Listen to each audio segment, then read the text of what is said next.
You, of course, knew Oppenheimer. You were at the Institute for Advanced Study with Oppenheimer. Yes. Tell me about your relationship with him.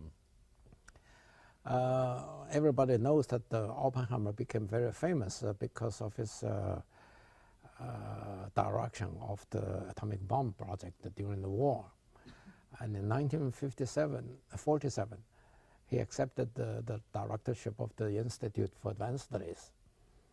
And in 1949, he came to Chicago to give a talk about a new development in physics called renormalization. I will not explain what it is. But anyway, that was the hottest topic around that time. So I was fascinated by his talk. And I knew that starting that fall, the fall of 1949, there'll be many experts on renormalization at his institute in Princeton. So I applied to become a postdoc at Princeton. And Oppenheimer accepted me. So starting 49, the fall, I went to the Institute for Advanced Studies. I was originally just going to be there for 1 year as a postdoc and return to Chicago. But I remained, and altogether I was in Princeton for 17 years, from 1949 to 1966.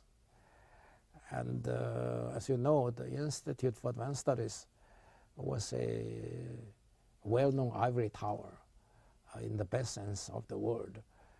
Their scholars do their research without being bothered by committee work, without being bothered by graduate students. And indeed, I took great advantage of that. That was the period, that 17 years was the period when I did my best research work. I understood that Oppenheimer tried to convince you to replace him when he left the Institute, but that instead you came here to Stony Brook, which was barely peeking out of the ground at the time. What happened there? Yes, what happened was the following. In 1965, first, before President Kennedy was assassinated, he named Oppenheimer as the next Enrico Fermi Prize winner. The Enrico Fermi Prize was a presidential award. It was originally awarded to Fermi because Fermi was dying, and they quickly created this prize and gave it to him before he died in 1954. And afterwards, many distinguished people who contributed to the U.S.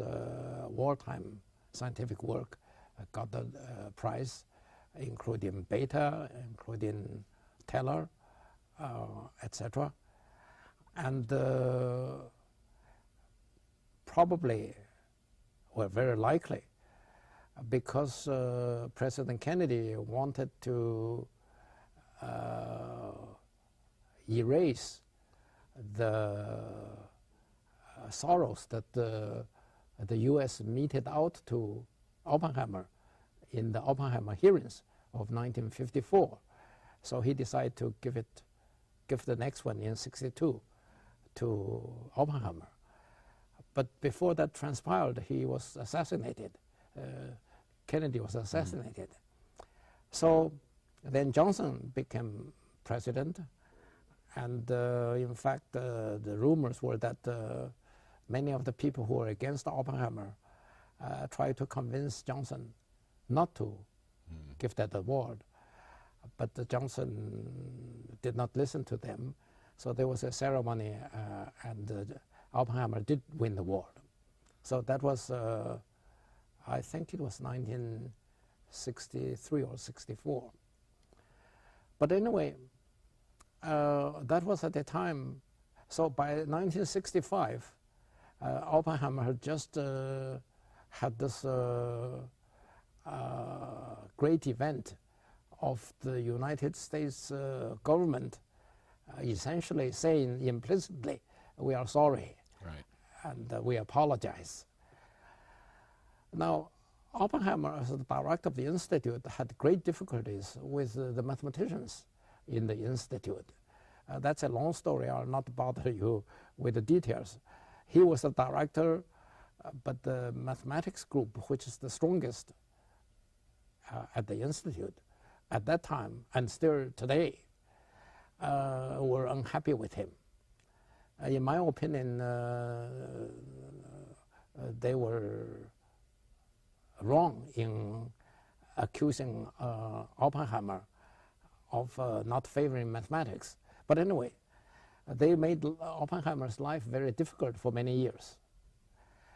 So one day in '65, I remember Oppenheimer dropped by my office and said, Frank, I'm thinking of retiring as director.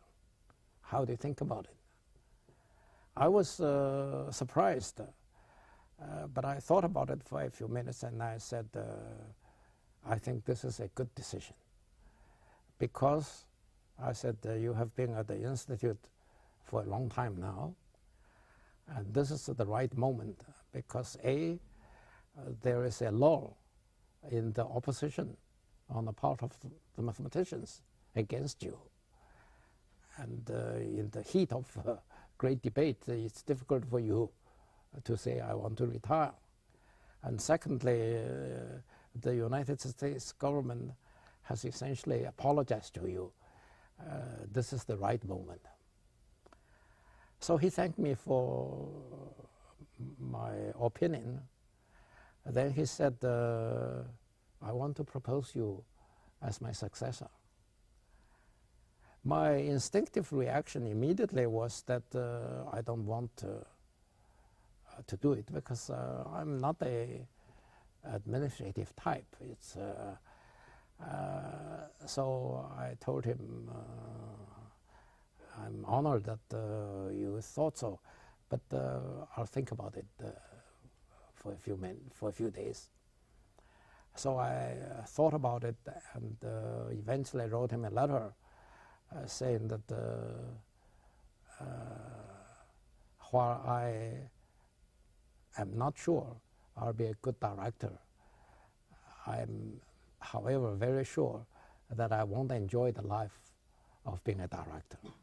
So that's the end of that part of the story.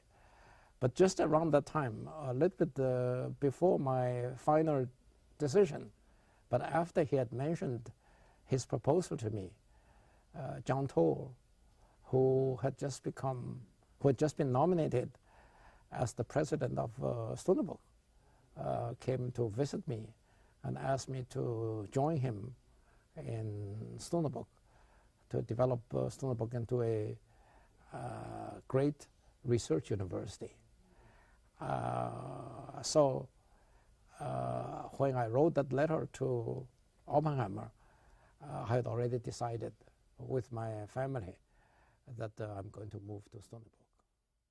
That was